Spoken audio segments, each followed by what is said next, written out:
Minister's questions. Number 1 goes to Ian Lavery. Prime Minister. Thank you, Mr. Speaker. Mr. Speaker, our budget took important measures to tackle the cost of living. That's why we've frozen rail fares, prescription charges and cut energy bills for every family by £150.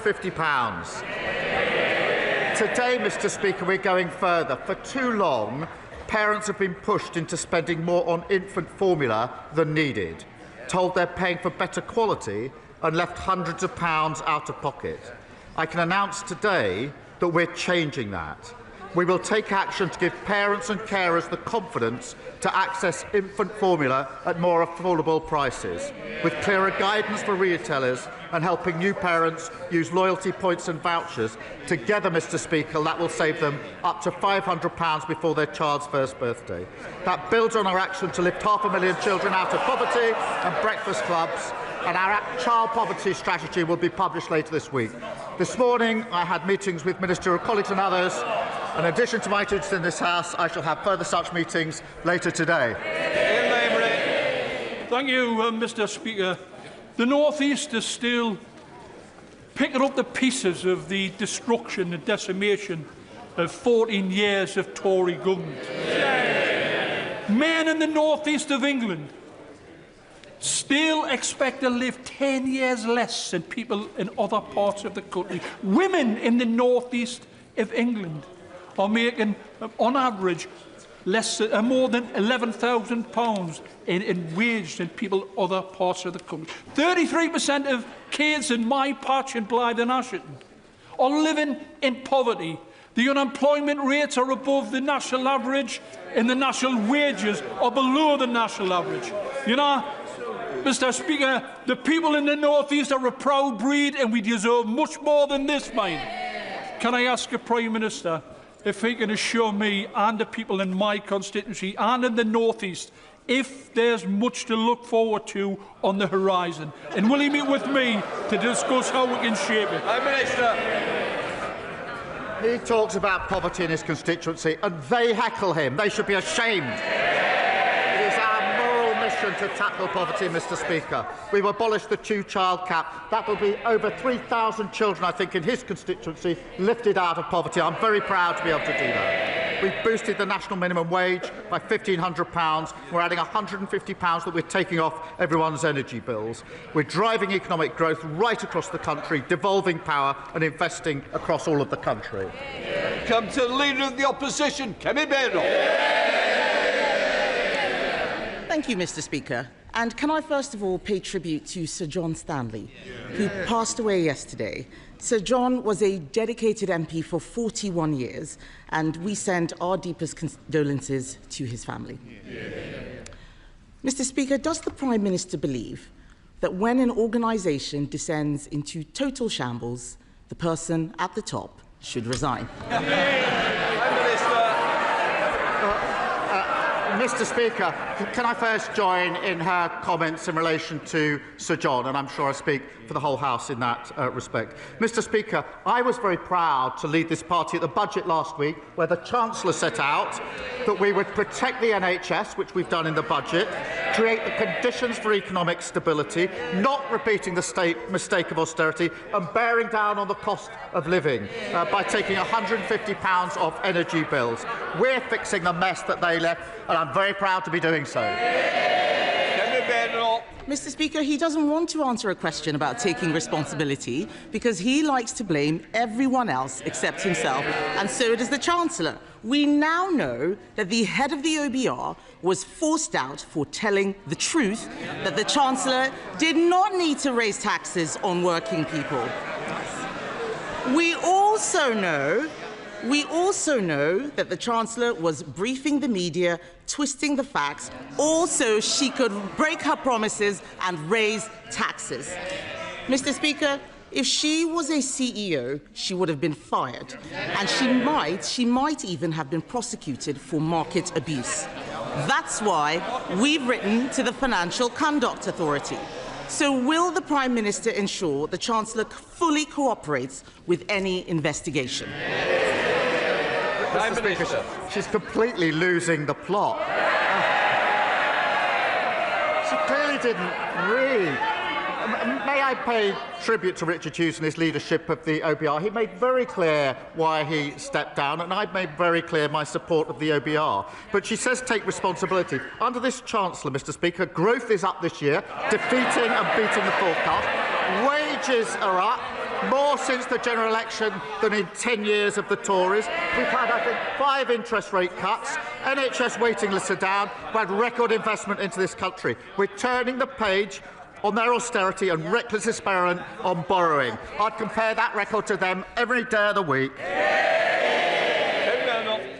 Mr. Speaker, the Prime Minister talks about losing the plot. Let me read to him what his own cabinet members are saying, and I quote, "The handling of this budget has been a disaster from start to finish."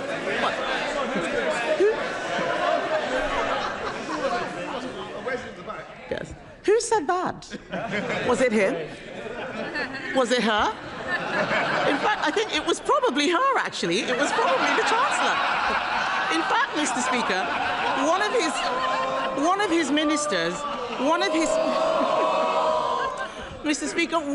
his ministers said the Chancellor and Prime Minister look weak and incompetent. The country agrees. We know that there were endless Treasury briefings to justify raising taxes on hard-working people to pay for benefits. And those briefings had real-world consequences. Hundreds of thousands of people drew down their pension, an irreversible act. So the Prime Minister pays tribute to the head of the OBR. If the head of the OBR had to resign over market-sensitive leaks, why is the Chancellor still in her job? Mr. Speaker, last year they left us with a £22 billion black hole. This year, at the beginning of the process, the OBR did a productivity review on their record in office, and that cost an additional £16 billion that we had to find in the budget. But notwithstanding that, Mr. Speaker, we protected the NHS, waiting times are coming down. Notwithstanding that, we've got cutting borrowing at the fastest rate in the G7. Notwithstanding that, we've got £150 off energy bills. That's added to rail bills and prescription as well. Order. Mr. Holden, your voice carries more than mine. The difference is yours will be carrying outside, not in the chamber. Prime Minister. Mr. Speaker, what she doesn't understand that picking up a £16 billion tab for their failure is not a good starting point for any budget. And the OBR said yesterday, Mr. Speaker, that the Chancellor's speech was not misleading. So if the Leader of the Opposition had any decency, she'd get up now and apologise. Mr. Speaker. You might be enjoying a cup of tea with Mr. Holden if you carry on. Mr. Speaker, no one believes a word that the Prime Minister says. We now know the black hole was fake, her book was fake, her CV was fake, even her chess claims are made up. She doesn't belong in the Treasury, she belongs in La La Land. They raised taxes on working people, that's £16 billion, was to increase benefits to protect them from their backbenchers. He now boasts about removing the 2-child benefit cap. But he used to say that it was unaffordable. He even removed the whip from 7 of them for wanting the same thing. He is very happy to throw them under a bus when it pleases him. So I asked the Prime Minister, how did it suddenly become affordable at the very time he needed to save his own skin? Mr. Speaker, the vast majority of families we helped in the budget are in work. Yes. 3/4 of children in poverty are in working families.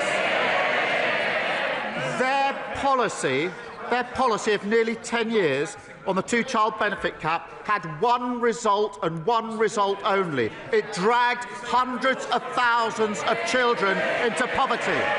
They should be utterly ashamed of that.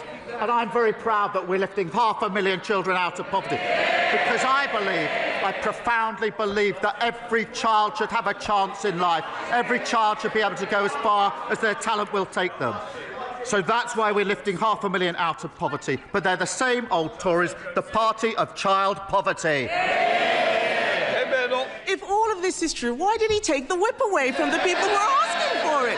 Let's remind the Chancellor, exactly a year ago today, on the 3rd of December 2024, the Chancellor said, "We will never have to repeat a budget like this one." If only. He may have taken the whip away, but the rebels have the last laugh. The Prime Minister has lost. He can't run his own party. He can't, let alone the country, Mr. Speaker. Let me quote what the hard-left former Shadow Chancellor said. He said, "We've won." He's right, isn't he? Prime Minister. Speaker, I've said repeatedly that bringing down child poverty is a moral mission, a political mission, and a personal mission. They drove hundreds of thousands of children into poverty who will pay the price for the rest of their lives for their failure. We're taking 500,000 of them out of poverty. Very proud to do so. That is good for children, it's good for the economy, and it's good for the NHS, who will have less of a burden on them. They should be ashamed of what they did on child poverty, and she should stand up and she should apologise. Kemi Badenoch. Mr. Speaker, let me tell the Prime Minister, making the whole country poorer and destroying jobs is not how you keep children out of poverty. In the past week, we've seen broken promises, broken leadership, and a broken budget for benefit street. The Education Secretary is chuntering. Where is the money for the children on special educational needs? Where is it? Unemployment is up. It's coming out of her budget. She's shaking her head. She doesn't know where that money is coming from. But let's be clear, Mr. Speaker.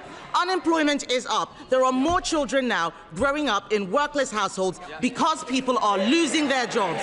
It's not just the head of the OBR who's losing his job. Millions of people have been hung out to dry by their budget. And isn't the truth, Mr. Speaker, that behind it all is a Prime Minister who only cares about one person's job, his own? Mr. Speaker, she wants to put 500,000 children back into poverty. She thinks the Chancellor should resign because the economy is improving. We are turning the page on their failure. We are bringing waiting lists down. We're bringing stability that cuts inflation and interest rates. And we're bringing down bills. We're building a brighter future. Conversations about a new Ireland are deepening, with people from all sorts of backgrounds having serious, hopeful discussions about building something new. Yesterday here in Westminster, along with the member for South Antrim, who has a different view to me, we hosted two of the island's most respected journalists, making the case both for and against Irish unity. While both positions were argued, clear voice was at the time for careful preparation is now. Does the Prime Minister agree with me that while there is much work to do before any referendum, that to avoid a mess like Brexit, it is prudent